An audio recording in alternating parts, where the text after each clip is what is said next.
एकदम पांढरे शुभ्र असे आणि खायला एकदम खुसखुसीत, बिलकुल तेल पकडत नाहीत असे हे पापड आज आपण बघणार आहोत.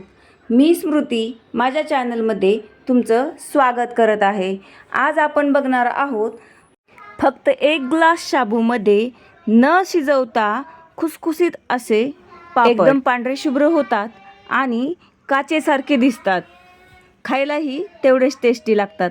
चला तर मग आता आपण सुरुवात करूयात. भांडं घेतलेलं आहे. ह्या भांड्यामध्ये 1 ग्लास शाबू घ्यायचा आहे आणि हा शाबू स्वच्छ 2 ते 3 पाण्याने धुवून घ्यायचा आहे.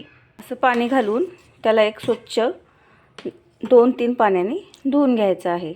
आणि दुसऱ्या भांड्यात त्याच ग्लासनी मी 5 ग्लास पाणी टाकून घेतलेलं आहे. म्हणजे आपल्याला एका ग्लासला 5 ग्लास पाणी टाकायचं आहे. 5 पट पाणी टाकायचं आहे आणि ह्याला एक उकळी काढून घ्यायची आहे. हे पाणी मी गरम करायला ठेवलेलं आहे. शकता तुम्ही हे पाणी चांगलं गरम झालेलं आहे.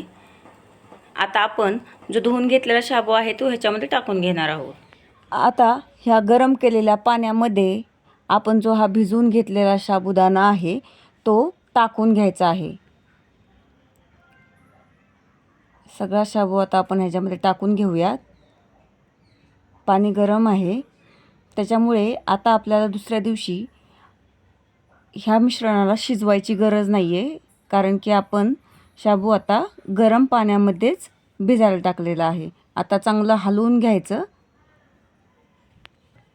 आणि आपल्याला ह्या भांड्यावरती एक डिश ठेवून घ्यायची आहे आणि रात्रभर ह्याला भिजत ठेवायचं आहे. रात्रभर भिजल्यानंतर सकाळी हा शाबू असा दिसतो. आता ह्याला एका चमच्याच्या साहाय्याने आपल्याला व्यवस्थित हलवून घ्यायचं आहे. थोडंसं पाणी वरती येतं आणि शाबू असा बुडेला लागून राहतो, त्याच्यामुळे व्यवस्थित हलवून घ्यायचं. आता मी एक मिक्सरचा जार घेतलेला आहे आणि त्याच्यामध्ये हे मिश्रण टाकून आपल्याला फिरवून घ्यायचं आहे. आता झाकण लावून आपण ह्याला फिरवून घेऊयात.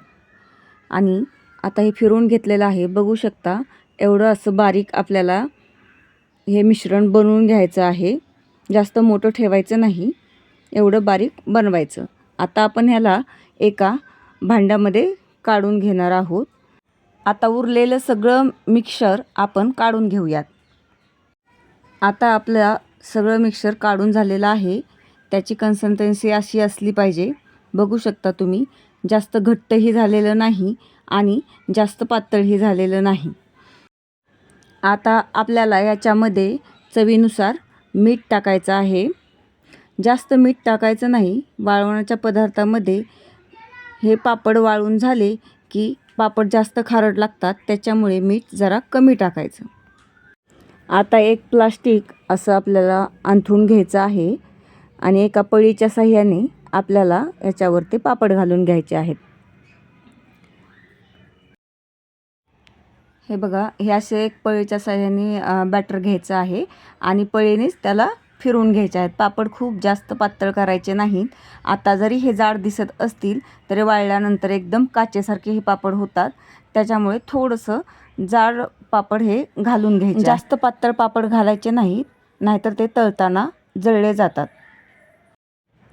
बघू शकता आता हे सगळे पापड आपले घालून झालेले आहेत आणि दिसायला किती सुंदर दिसत आहेत बघा. एकदम पांढरे शुभ्र असे होतात आणि आपल्याला ह्या पापडला आता 3 ते 4 दिवस असं कडकडीत ऊन द्यायचं आहे आणि चांगले असे वाळवून घ्यायचे आहेत.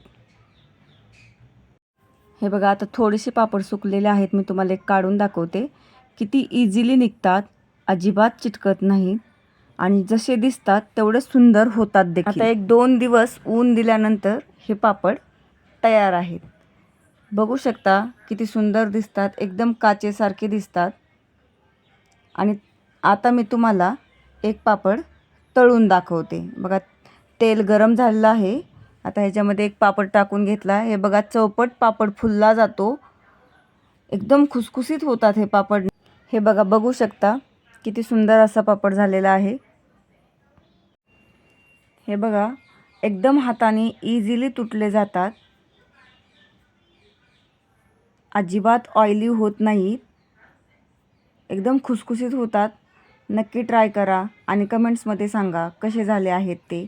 माझ्या रेसिपी जर तुम्हाला आवडत असतील तर माझ्या चॅनलला लाईक करा, शेअर करा आणि सबस्क्राईब करा. भेटू लवकरच नवीन रेसिपीसोबत. तोपर्यंत मस्त खा आणि स्वस्त राहा.